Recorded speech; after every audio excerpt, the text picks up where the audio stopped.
Hinalay umano ng isang Amerikano ang babaeng nakilala niya online.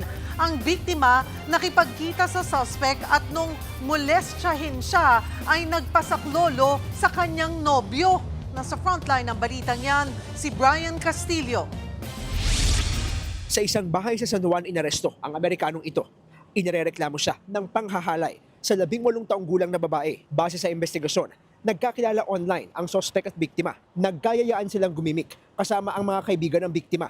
Pero nang sunduin na ng suspect ang biktima sa napagkasundo ang lugar, doon na raw ito nagsimulang gumawa ng kahalayan. Ako na siya ng di maganda. Hinawakan na yung nahalik-halikan na siya. So, until makarating sila dito sa sa may bahay.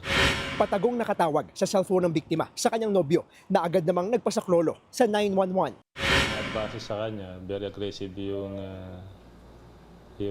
US citizen. Kaya yun, napil na siya. Threatened na siya, kaya tumawag na siya nung tinawagan niya yung boyfriend niya. Baka meron na silang, bago pa lang sila mag-meet, medyo naka-inom na rin. Nasa kustodiya na ng San Juan City Police ang inarestong Amerikano. Nakikipag-ugnayan na rin ng pulisya sa US Embassy at Bureau of Immigration para makumpirma kung legal ang pananatili niya sa bansa.